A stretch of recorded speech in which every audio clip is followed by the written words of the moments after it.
dia, que a graça e a paz do nosso Senhor Jesus Cristo continue conosco.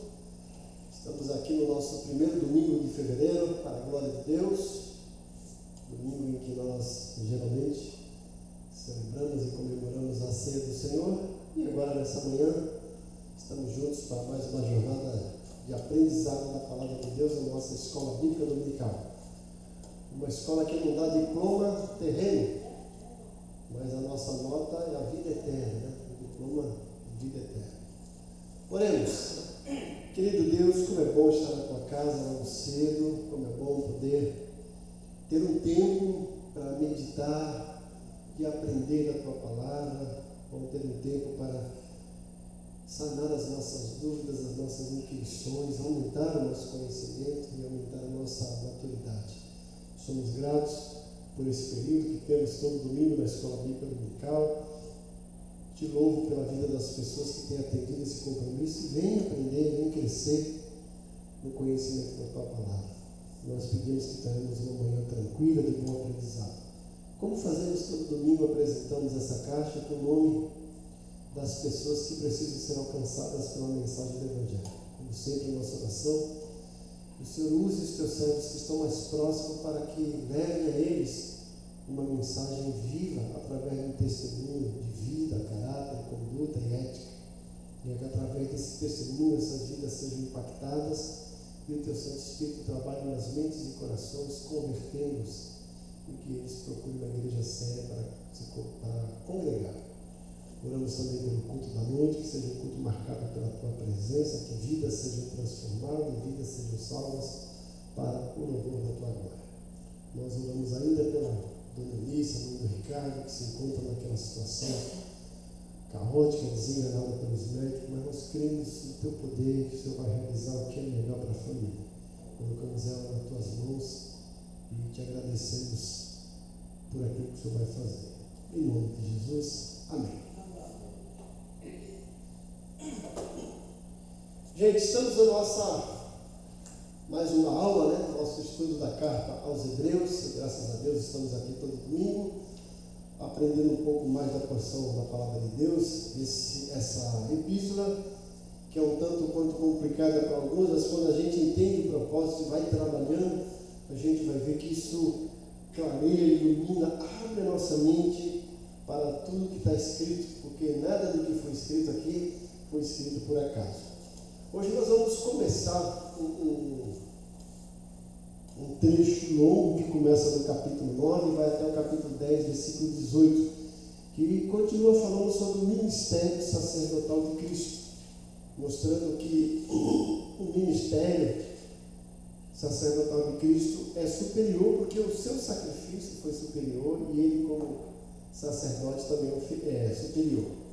Nós temos nesse gráfico na página 46, é isso? 46, que vai fazer um contraste entre a antiga aliança, a nova aliança. No meio disso tudo nós temos a lembrança do pecado, a redenção do pecado, e no nosso lado direito, lá embaixo, nós temos o propósito daquilo que era sombra, daquilo que é figura, e o propósito daquilo que é real. Então, na parte de cima desse gráfico, naquela primeira coluna lá em cima, na parte horizontal, nós temos superior tabernáculo, superior sangue, superior sacrifício e superior remissão. Então, à medida que nós fomos trabalhando do capítulo 8 até o capítulo 9 até o capítulo 10, nós vamos trabalhando a partir desses temas. O superior tabernáculo, nós temos duas divisões. O antigo tabernáculo era ineficaz, o autor coloca isso no capítulo 9, versículo 10. Cristo, o novo tabernáculo, capítulo 9, versículos 11 a 12. No superior sangue, nós vemos aqui a necessidade do sangue, temos que entender o porquê disso, né? Versículos 13 a 17. E para ratificar a antiga aliança, versículo 18 a 22, e para redimir a nova aliança, versículo 23 a 28. Então, tudo isso dependendo de um sangue superior, um sangue que não é de animais, mas do próprio Filho de Deus sem pecado. O superior sacrifício, capítulo 10, versículo 1 a 4. Finalidade dos antigos sacrifícios e prometido um novo sacrifício, capítulo 10, versículos 5 a 10. E no último bloco, superior remissão, nós temos perdão encontrado em Cristo, versículos 11 ao 14, perdão prometido no Antigo Testamento, versículos 15 a 18. Virando para a nossa página 47, então vamos começar essa jornada de aprendizado do capítulo 9, versículo 1, até o capítulo 10, versículo 18 da carta aos Hebreus. Vamos lá. O ministério sacerdotal de Cristo. Você encontrará nesse bloco expressões como as seguintes. Tá? Presta atenção nas expressões. É interessante quando a gente lê a Bíblia, dou um segredo aqui para vocês. Você vai ler um texto, a primeira coisa que você vê, os verbos. Em que tempo estão os verbos? Porque verbo diz ação, né? Outra coisa, frases ou palavras que se repetem. Isso é muito importante. Ali está o segredo, a estrutura do texto, né? E aqui nós vamos ver também algumas expressões que são importantes no capítulo 9 até o capítulo 10. A primeira expressão o autor usa no versículo 9 do capítulo 9. Isto é uma parábola para a época presente. Ou seja, ele está explicando alguma coisa lá do passado e fala, isso é uma parábola. Parábola é uma figura de ilustração. Quem estudou língua portuguesa, né? Acho que a gente já fugiu da escola, já está muito tempo fora da escola, a gente nem lembra isso, né? Pelo menos eu aprendi isso, foi na 6ª ou na 7ª série. As figuras são chamadas figuras de retórica ou figuras de linguagem.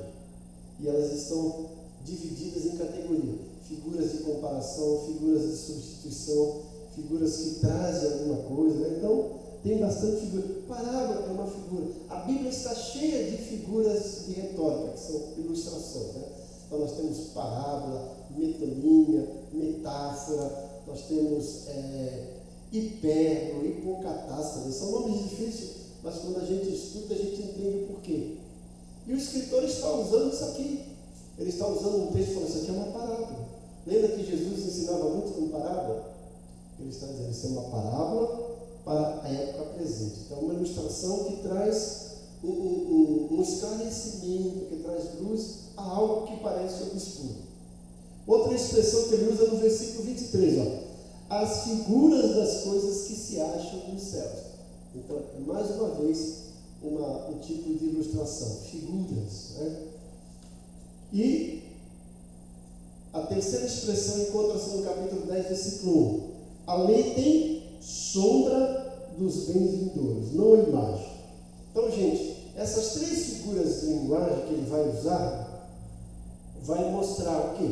Olha, isso acontecia e a gente não tinha ideia, mas isso traz luz para o presente. Então, ele vai usar aqui, ó, três figuras de linguagem: parábolas, as próprias figuras e sombra. Continuando, essas três expressões, sombra, parábola e figuras, têm a mesma conotação: sombra, ilustração, cópia. O que o escritor está dizendo é que o real está no céu e a sombra aqui da terra. Então veja, quando a gente está andando, o sol bate na gente, lança a nossa sombra, né? A sombra praticamente é uma cópia nossa, mas não é real, certo? A sombra é meio obscura, mas ela retrata um pouco daquilo que a gente está fazendo. A gente consegue fazer gestos com a sombra, né? Então ele está mostrando isso aqui, ó. Sombra é algo que não é real. O real está lá no céu, certo? Aquilo que Deus instituiu no Monte Sinai com Moisés, ele diz, foi mera parábola da obra de Cristo, significando para Israel na ocasião o que estava no futuro. Então, o Antigo Testamento vai lançar luz no Novo Testamento. E o Novo Testamento é a concretização perfeita, completa daquilo que era o Antigo Testamento, certo? Por isso que o texto vai falar o Antigo e o Novo. Você prefere morar numa casa antiga ou numa casa nova? Casa nova. Você prefere ter uma televisão antiga ou uma televisão nova? Um carro antigo ou um carro novo? Mas o antigo, o que é o antigo? Serviu para a gente. e traz recordações, né? Então, quando a gente está no novo, a gente ainda traz alguma coisa do antigo. E é isso que ele está falando. O antigo teve o seu tempo, teve sua validade, mas trouxe ilustrações, trouxe luz para o novo, né? Vamos ler 2 de Coríntios 5, 1 e 2. Põe na tela aí, Bia, para a gente entender isso. 2 de Coríntios, capítulo 5, versículo 1 e 2.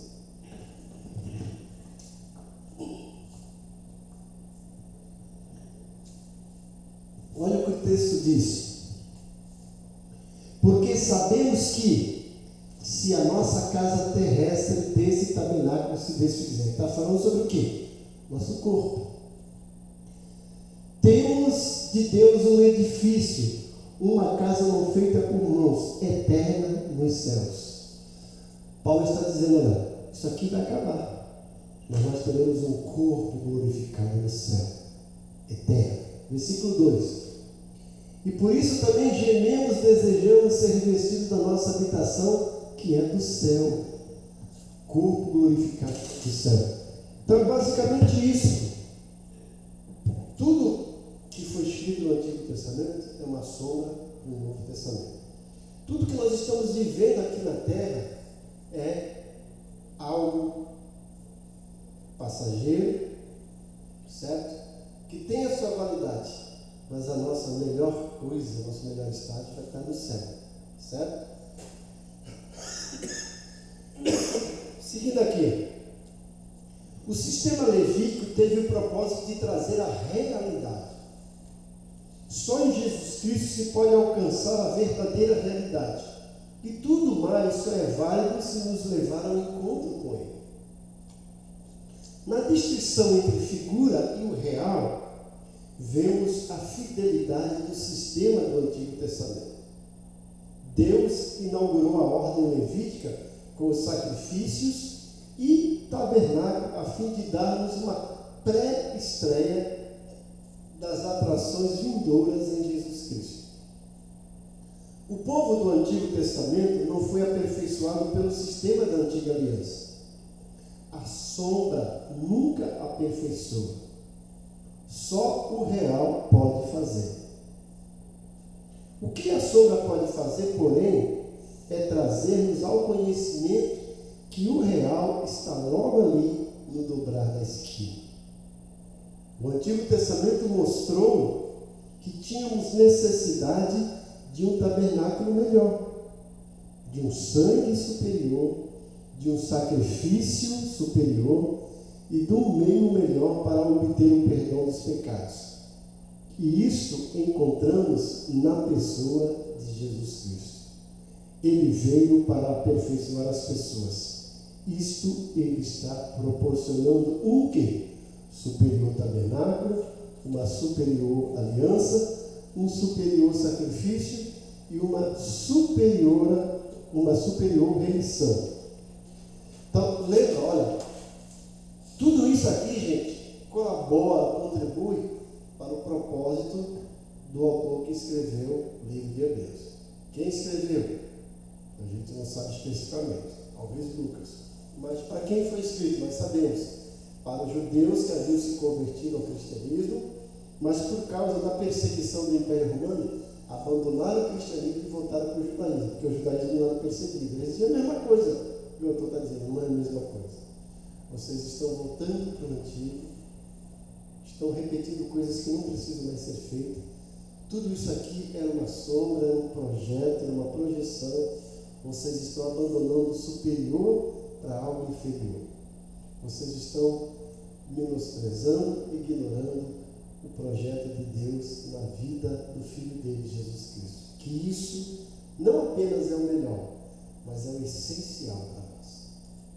Certo?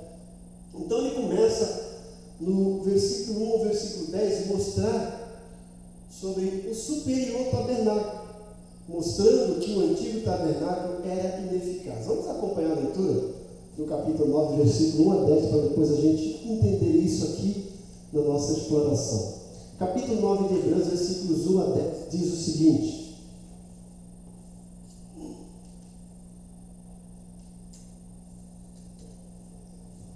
Ora, também a primeira tinha ordenanças de culto divino no santuário terrestre. A primeira o quê? A primeira aliança, certo? O primeiro compromisso que Deus fez com o povo, Antigo Testamento. 2. Porque o tabernáculo estava preparado, o primeiro, em que havia o candelabro, a mesa e os pontos da proposição ao que se chama santuário. Mas depois do segundo véu, o tabernáculo que se chama Santo dos Santos. Olha aí, gente. Ele está mostrando já duas divisões, porque o tabernáculo tinha 3. O átrio, onde o povo ficava, o povo não podia entrar no lugar santo nem no Santo dos Santos, só no átrio. No lugar santo eram os sacerdotes. No lugar santo dos santos tinha um véu que separava o lugar santo do lugar santo dos santos. No lugar santo dos santos, só o sumo sacerdote podia entrar uma vez por ano. Certo? Continua. Que tinha um censário de ouro e a arca da aliança coberta de ouro toda em redor, em que estava um vaso de ouro que continha o maná e a vara de Arão que tinha florescido e as tábuas da aliança. Tudo isso para lembrar, gente. O maná, lembrar assim, ó, lá no Santo dos Santos, vocês foram alimentados por Deus no deserto. O deserto não tinha nada, mas Deus mandou comida para vocês todos os dias, o maná. Tinha a vara de Arão, volta bem. A vara de Arão que floresceu, mostrando que Deus escolheu Arão como sumo sacerdote. Tinha também, as tábuas da aliança, os 10 mandamentos estavam lá. Olha, que coisa bonita, gente. Se você prestar atenção nessas 3 coisas, maná, vara de Arão e as tábuas da aliança. Maná, provisão. Deus é a nossa provisão. Tudo que a gente precisa, Deus concede. A vara de Arão, mostrando que os homens que vão exercer o ofício precisam ter a unção e a escolha de Deus. Terceiro, as tábuas da lei, que serve como orientação tanto para os escolhidos para exercer o ministério, quanto para todos nós. O que isso significa para nós hoje, gente? Olha, Deus nos chamou para o ministério. Cada um de nós tem um ministério. E nesse chamado, Deus vai providenciar o que nós precisamos. E esse ministério, além de ter a provisão de Deus, tem as orientações de Deus, que é a palavra dele. Coisa bonita isso, né? Continua, Bíblia. Sobre a arca, os querubins da glória que faziam a sombra no propiciatório.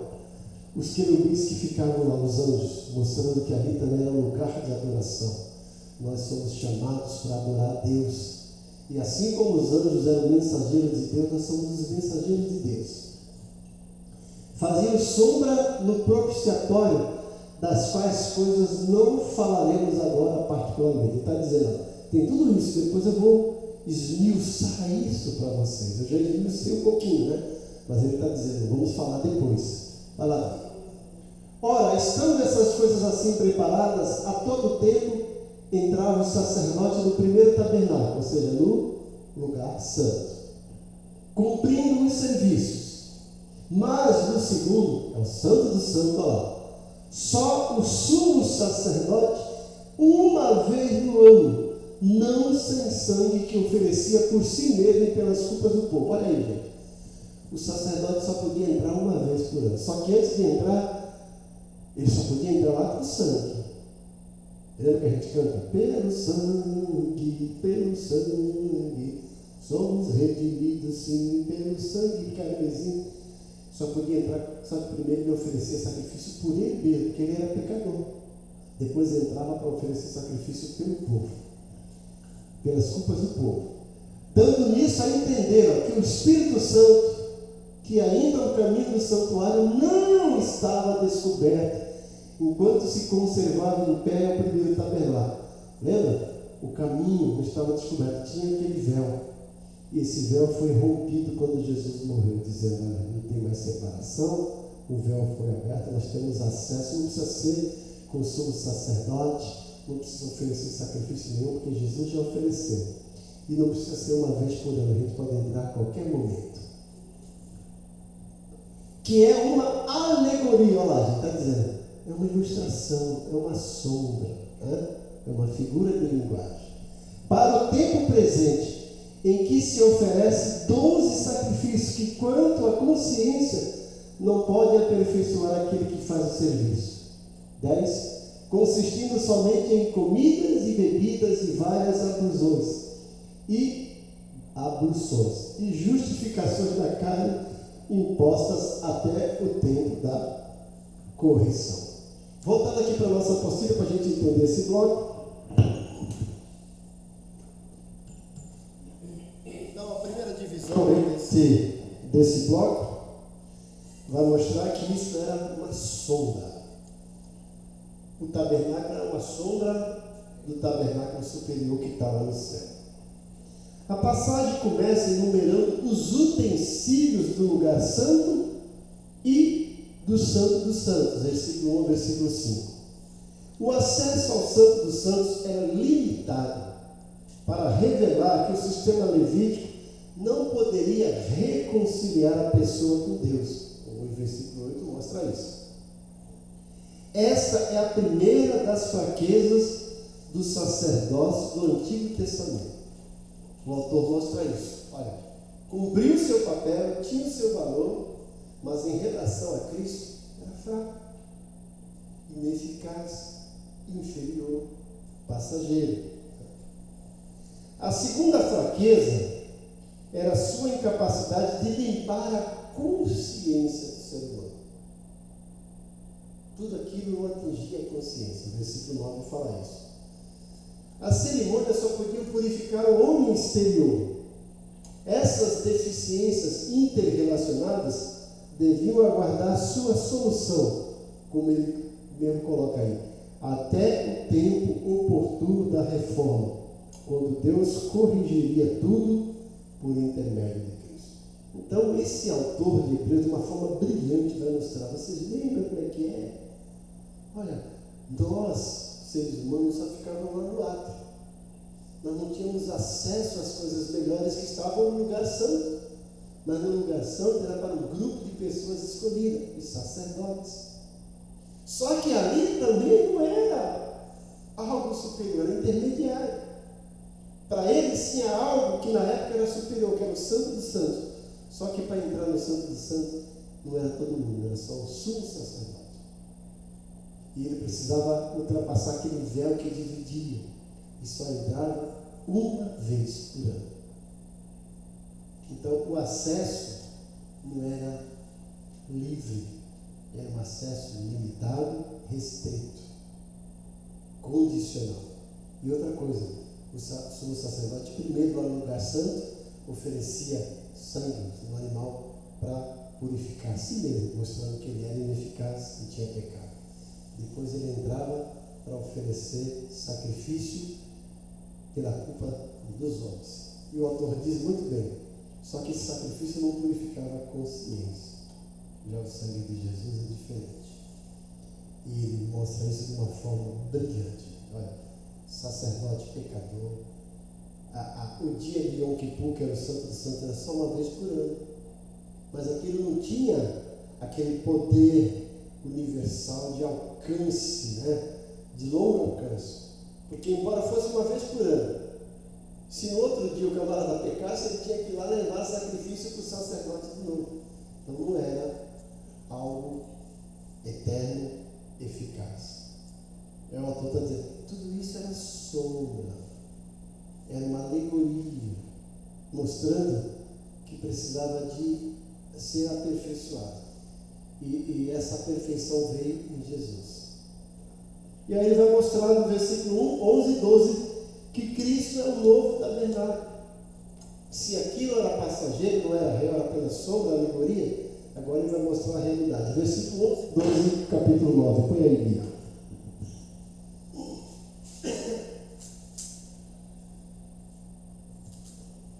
Olha lá, Hebreus 9, 11 e 12. Ao 11. Mas, olha, está dizendo, ele começa com essa, presta atenção nisso. Mas, o que é mas? Mas eu sei. Mas eu esqueci. Mas é uma conjunção adversativa. Tudo que vem depois de mas é um contraste com aquilo que vem antes de mas. Ele está dizendo, mas, todavia, contudo, não obstante, porém, vindo Cristo, o sumo sacerdote dos bens futuros, que ele é no passado. Presta atenção nisso, gente, presta atenção nas palavras. Por maior e mais perfeito tabernáculo. Aquele era menor, era imperfeito. Jesus presente veio por maior e mais perfeito tabernáculo. Não feito por mãos, isto é, não desta criação. 12. Nem por sangue de bodes e bezerros, mas por seu próprio sangue, entrou uma vez no santuário, havendo efetuado uma eterna redenção. Ele fala, os sacerdotes entraram uma vez por ano. Jesus entrou uma única vez e fez uma eterna redenção. Não precisa mais de sacrifício, não precisa mais de sacerdote, não precisa mais do dia da expiação. Ele fez de uma vez por todas, porque a obra dele é perfeita, é superior, é maior. E é isso que o autor vai mostrar nesse bloco do versículo 11 e 12. O novo tabernáculo podia fazer por nós o que o antigo não pôde: prover redenção. Este novo tabernáculo é o corpo de Jesus Cristo. Nesses 2 versículos, 3 palavras-chave captam nossa atenção.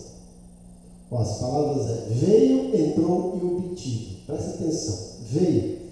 Jesus veio como nosso sumo sacerdote.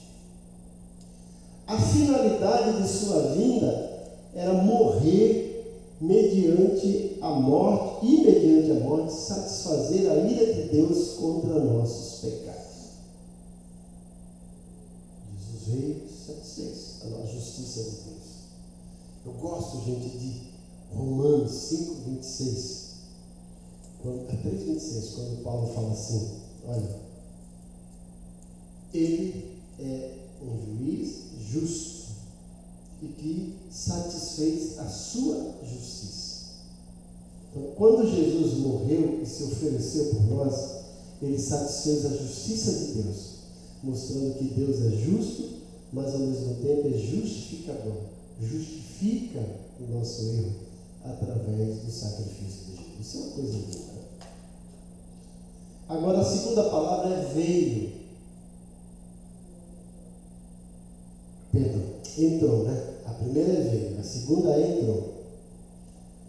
Jesus entrou não no Santo dos Santos do templo de Herodes, porque este era feito por mãos, mas Jesus entrou no próprio céu, o verdadeiro Santo dos Santos, a fim de pagar a pena por nossos pecados. Não sei se vocês lembram quando Deus chamou Moisés e orientou ele para construir o tabernáculo. Deus falou, faça tudo como você está vendo. Parece que Deus deu uma visão assim para ele, um mapa, né? Parece assim que o céu se abriu e o santuário celestial estava lá. E Deus falou, faça aqui na terra uma réplica do que está lá. Então, o tabernáculo aqui da terra era uma cópia do céu. Cópia tem valor? Valor para a gente saber o que é. Mas, juridicamente falando, não. Tem que ser algo que é original. O original está no céu. O Santo dos Santos, né? Que Jesus entrou lá. Hebreus vai falar isso no capítulo 10, né? Ele abriu um novo e vivo caminho pelo véu. Então, ele entrou. E obtido. Quando Jesus entrou no Santo dos Santos no céu, foi para obter eterna redenção para nós. Uma redenção eterna. Todos os nossos pecados do passado já foram pagos. do presente já foram pagos, do futuro já foram pagos, certo? Agora, quando a gente peca, a gente tem que pedir perdão, só que a gente não precisa mais oferecer sacrifício, porque Jesus já se sacrificou por nós. Ele veio, entrou e obteve. São 3 aspectos do sacrifício voluntário de Jesus. Ele veio à terra para morrer, de sorte que pudesse entrar na presença de Deus e obter nossa redenção mediante o pagamento por nossos pecados. O preço que ele pagou pela nossa redenção foi seu sangue. Mencionado 2 vezes nesse trecho, o sangue se torna assunto do restante desta sessão. Momento de adoçar nas nossas bocas com bala de banana com o casal. E aí nós vamos agora ver, a Bia vai colocar aqui um gráfico do tabernáculo, aqui na página 49.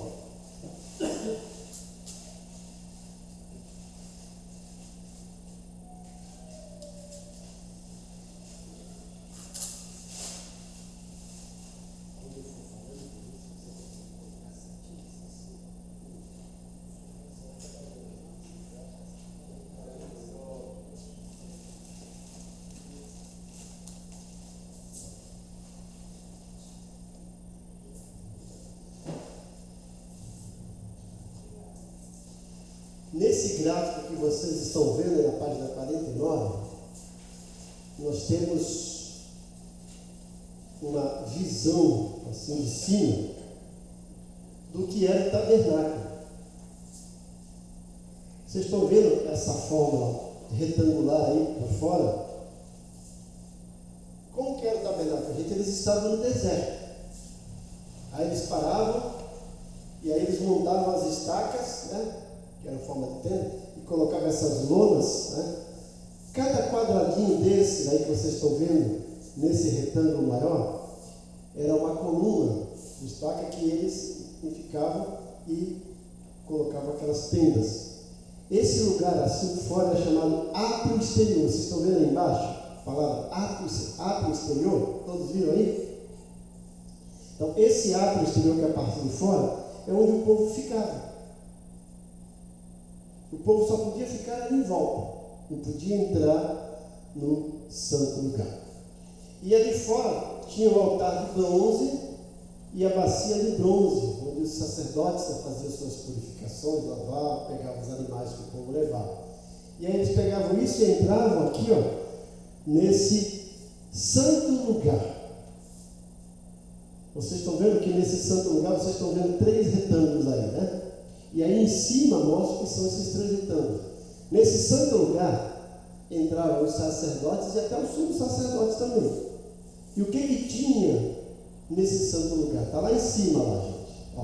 O altar do incenso, mesa dos pães da proposição e o candeeiro de ouro.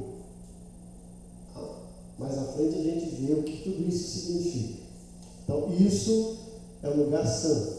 Lá só podia entrar os sacerdotes e os sumos sacerdotes. Agora vocês estão vendo que tanto embaixo tem uma linha dividindo o santo lugar do Santo dos Santos. Em cima tem uma linha sinuosa, mostrando. Isso aqui era o véu, gente. O que dividia o Santo dos Santos era um véu. Esse véu era feito de pele de animais marinhos.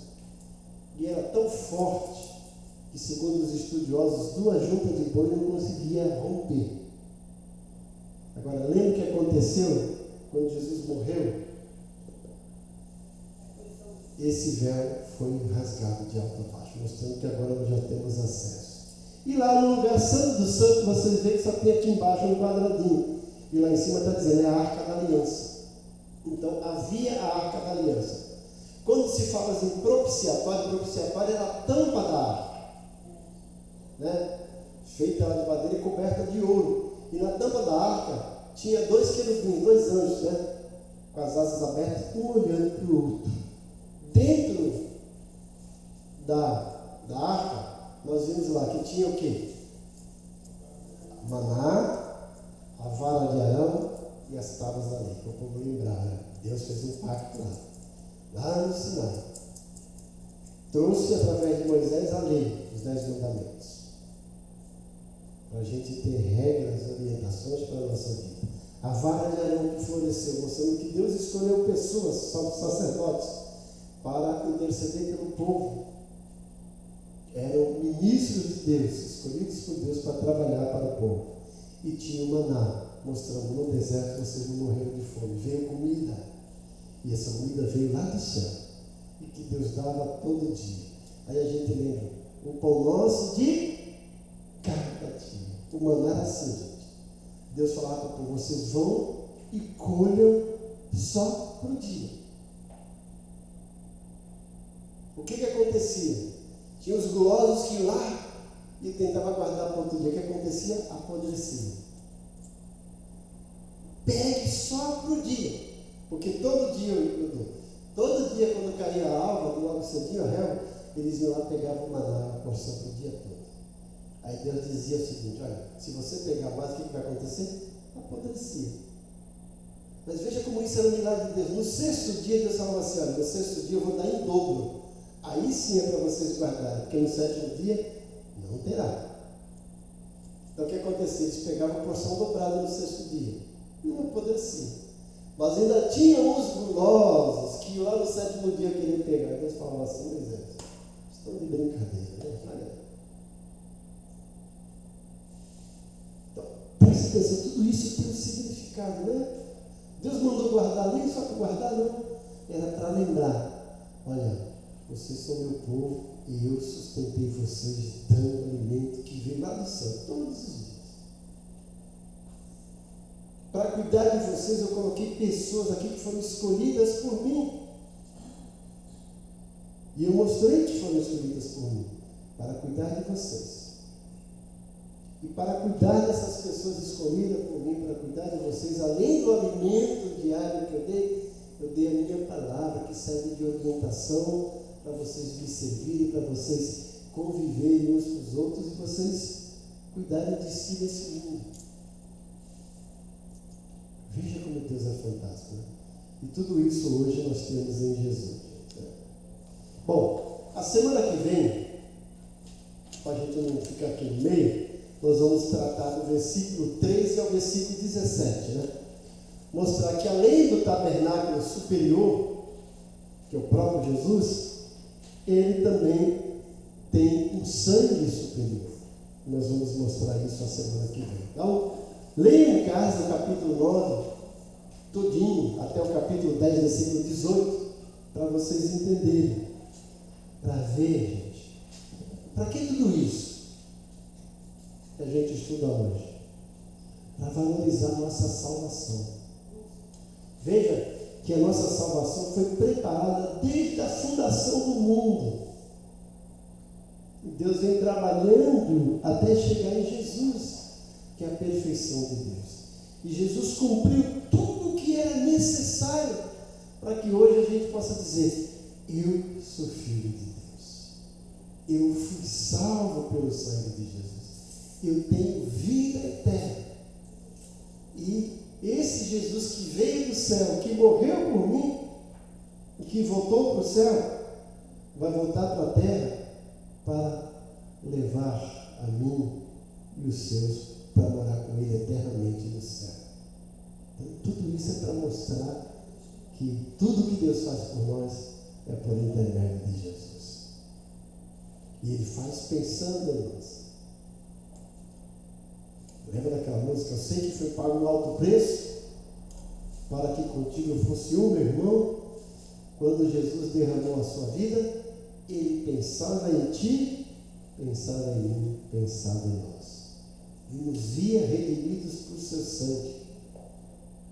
Então, vamos lado a lado valorizar o sacrifício de Jesus. Hoje à noite, na celebração da Ceia do Senhor, nós vamos lembrar do sacrifício de Jesus. Venha, participe, certo? Venha cultuar a Deus. Tá? Lembre que a ceia é livre, você fica livre. Nós não temos autonomia, autoridade para julgar ninguém se vai cear ou se não vai cear. Nós estamos ali fazendo um memorial, lembrando do sacrifício de Jesus. Pai querido, nós somos gratos por esse momento de aprendizado. Te pedimos também que tenhamos um culto abençoado com a celebração da sua ceia hoje à noite. Pedimos que o Senhor traga o teu povo para cá à noite. Mas nós que estamos aqui, nos leve, como a gente sempre fala, acompanhados, cercados e protegidos pelo teu exército de anjos. E nos dê um domingo abençoado na tua presença. Nós oramos agradecidos em nome de Jesus.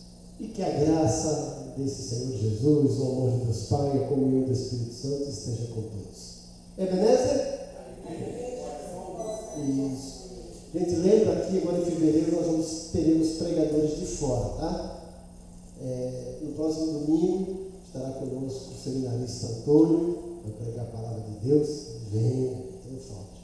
No dia 18 estará o pastor Paulo, meu irmão, lá de Goiânia, virá também pregar, louvar, venha participar, tá certo? Que Deus abençoe, que vocês tenham um ótimo dia. Lembrem de mim na hora